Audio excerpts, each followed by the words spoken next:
The past two sections have dealt entirely with positive exponents. However, we can also have an exponent of 0 or a negative exponent. Before we get into that, we are going to look at the patterns among positive exponents. As we know, 2 to the first power just means one factor of 2. 2 to the second power is 2 factors of 2. This would simplify to 4. 2 to the third power is 3 factors of 2, and so on. So then 2 to the fourth power, which is 4 factors of 2, simplifies to 16, and 5 factors of 2 simplifies to 32. As you can see, as the exponent increases by 1, right? So we went 1, 2, 3, 4, 5. The number doubled. So 2, 4, 8, 16, 32. So for this pattern to work, we might have to think about, well, what would come before? What number doubled equals 2? Well, that would be the number 1. So we know that the number that comes before has to be 1. And if we decrease our exponent by 1 to keep this pattern going, then this would be 0. Therefore, 2 to the 0 equals 1. And this is actually true for any base. So any number raised to the 0 power equals the number 1. And this essentially works because you have 0 factors of the base, so all you have left is the number 1. Because if you think about it, all of these quantities could have an invisible 1 out in front. So if we apply that to 2 to the 0, then 1 times 0 factors of 2 is still just 1. So that explains a 0 exponent. But then we have to continue this pattern to get to a negative exponent. So the number that comes before 0 would be negative 1. So this is 2 to the negative first power. Well, what does that mean? Or what does it equal? Well, what number doubled would equal 1? Because again, we're trying to continue that doubling pattern since our base is 2. Well, the number 1/2 doubled would equal 1. Therefore, 2 to the negative 1 has to equal 1/2. And this actually stems from the idea that negative exponents do the opposite of positive exponents. We know that positive exponents means repeated multiplication by the base, so a negative exponent means repeated division by the base. So notice we're dividing by one factor of 2 since our exponent is negative 1. If our exponent was negative 2, then we are dividing by 2 factors of our base, which looks like this, 1 divided by 2 times 2. And that equals 1/4, which that still follows our pattern. 1/4 doubled is 1/2. There's also another pattern. If you see the connection, 2 to the negative first is 1/2, whereas 2 to the first is 2. 2 to the negative second is 1/4, whereas 2 to the positive second is 4.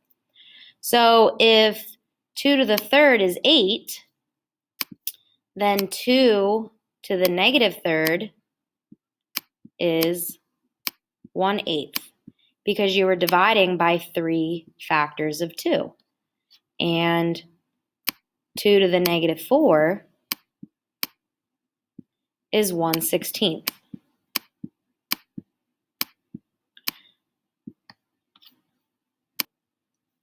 As I said before, if a positive exponent means repeated multiplication by the base, a negative exponent means repeated division by the base.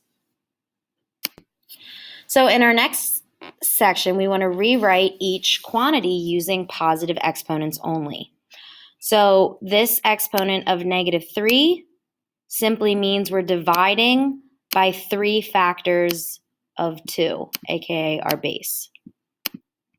And I could rewrite this either as 1/8 or 1 divided by 2 to the positive third power. 3 to the -2 means I'm dividing by 2 factors of 3,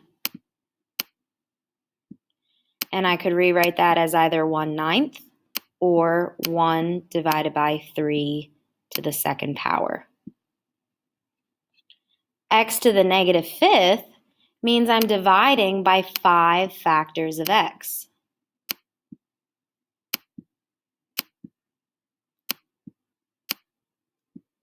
If I expanded it, it would look like this. Or I could rewrite this in condensed form as 1 divided by x to the positive 5. And lastly, 2 times y to the -4th. Remember, this -4 only applies to the base y. So here we're dividing 2 by 4 factors of y. And we could rewrite that as 2 divided by y to the 4th power.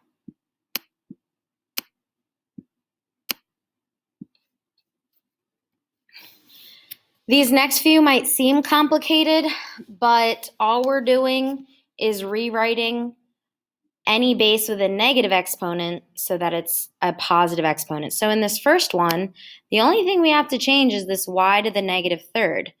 We know y to the -3rd is 1 divided by y to the positive third, since we're dividing by 3 factors of y. The rest stays the same, so that's multiplied by 2x squared and z squared. Well, to multiply fractions, we multiply all the numerators. So this becomes 2x squared times 1 times z squared. So really, we could say 2x squared z squared divided by y cubed. In this example, we can apply the power rule to each of our exponents. So remember, this is an invisible 1.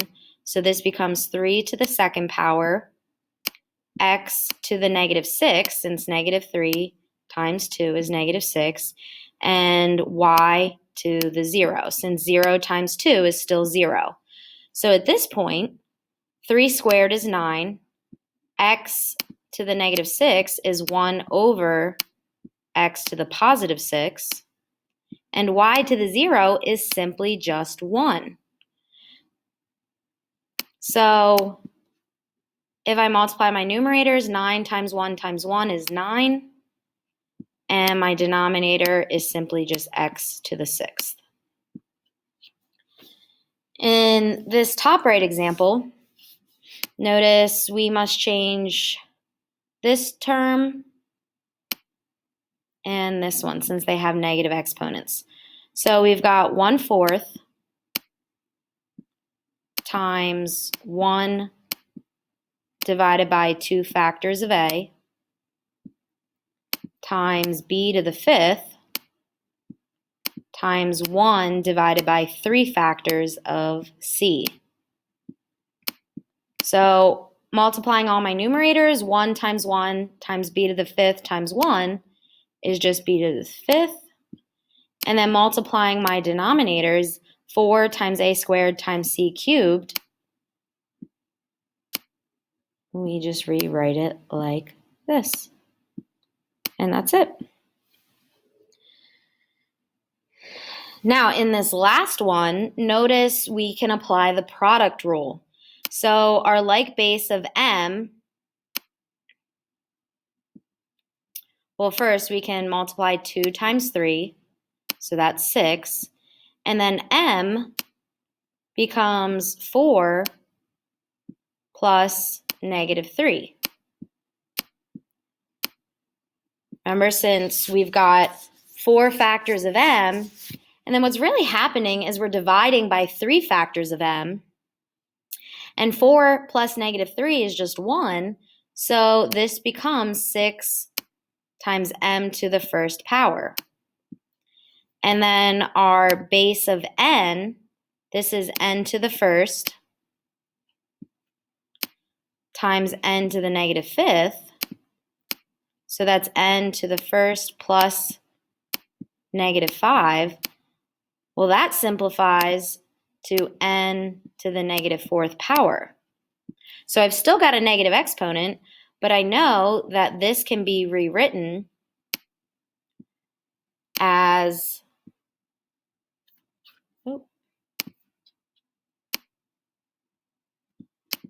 1 divided by 4 factors of n.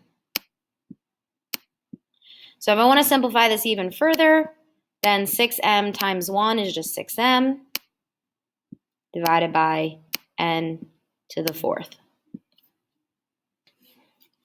On the next page, we can use the quotient rule to help us rewrite this, and then rewrite using positive exponents. So we start with 4 divided by 2, which is simply just 2. And then our base of x becomes x to the 2 minus 5. Our base of y becomes y to the -3 minus 2.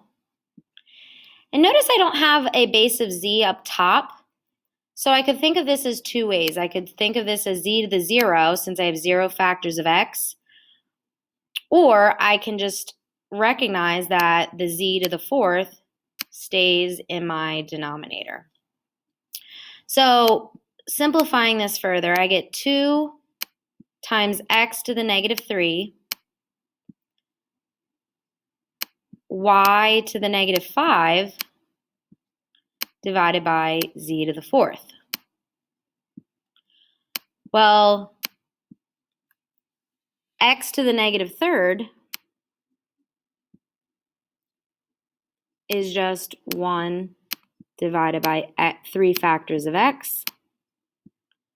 Y to the -5th is 1 divided by 5 factors of y. And I could keep the z to the 4th under the 2 just for visual purposes, because it's still in my denominator. So in the end, my only numerator is 2, since 2 times 1 times 1. And then my denominator are all of these factors. So I like to write variables in alphabetical order. So x cubed times y to the 5th times z to the 4th. And this last one is a combination of all 3 rules. So we're using the power rule, the product rule, and the quotient rule, and then even throwing some 0 and negative exponents in there. So as we did from section 6.2, we want to simplify using the power rule first. So remember, we've got an invisible exponent of 1. So this becomes 2 to the 3rd power, since 1 times 3 is 3, x to the 3rd power, and y to the 12th power.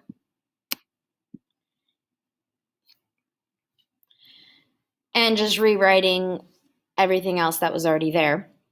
We then want to apply the product rule. So we're multiplying these 2 expressions. So 2 to the 3rd is 8, by the way. So we could multiply 8 by 3. That gives us 24. Let me use a different color.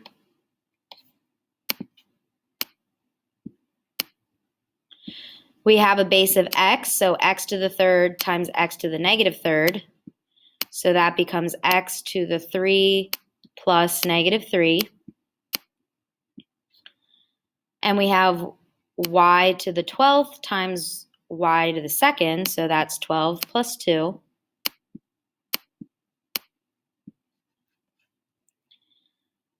And then what we still originally had.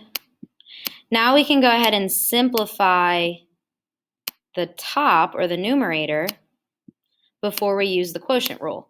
So now we have 24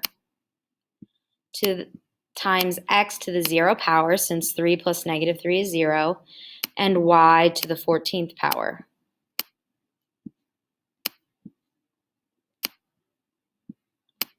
And we're going to finish up with our quotient rule. So first, we know 24 divided by 4 is simply 6. X to the 0 divided by x to the negative 3 would be 0 minus negative 3. And y to the 14th divided by y to the 0 is y to the 14 minus 0. So if I simplify this, 0 minus negative 3, remember, is actually the same as 0 plus 3. So I now have 3 factors of x, making this x to the 3rd power, and 14 minus 0 is still 14. So this is y to the 14th power. So once again, we went from this long, complicated exponential expression to a very simplified form. On your papers, I gave you specific questions to try for practice. Only do the ones that I've circled. I have included some examples for you, and those will also be graded for this week. Please let me know if you have any questions. We will be going over them on Monday in class.